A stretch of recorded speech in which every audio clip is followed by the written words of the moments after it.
Salam müəllimlər, salam hörmətli izləyicilər. Belə bir suallar olur ki, paralleqramların sayını və yaxud da ki, kvadrat dairələrin, üzrə kvadratların düzbalan sayını istəyir. Kvadrat və düzbalaya video atmışdım. Paralleqramların sayını tapmasına izah vermək istədim.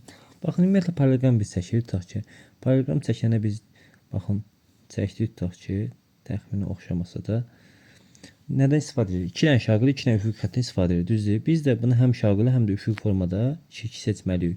Baxın, şaqili formada, üfüq formada bir-bir bunları seçək. Baxın, aşağıda neçə burada biz parça örürük? 1, 2, 3, 4, 5. Yəni şaqili formada 5 dənə parça örürük, düzdür? 5 dənə parça örürük, yaxşı. Bu 5 dənə parçanın içində ikisini neçə üstünə seçə bilərik? Kombinezon 5-dən 2 ilə seçə bilərik. Bu nəyə bərabərdir? 5 faktorial bölünsün 2 faktorial. Bir də bölünsün, vurulsun nə? 2 ilə 5-in fərqi nədir? 3-dür. 3 faktoriala böləcək. 5 faktorial 3 faktorial nə qalır? 4 vur 5 qalır. 10 da 2-yə böləndə qalır 10.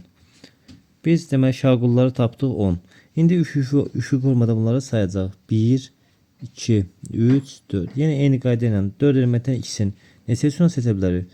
Kombinezon 4-dən 2 bərabərdir 4 faktorial bölünsün 2 faktorial ve 4'ün 2'nin fərqi neçə? 2. Bir də vurulsun 2 faktoriala.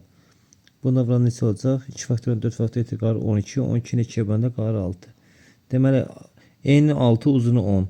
10'u vururuq 6'ya. Cavab neçə olacaq? Cavab olacaq 60. Yəni eyni qayda ilə istənilən formada paralleqram sayı soruşsaq bu qayda ilə tapa bilərsiniz. Sağ olun.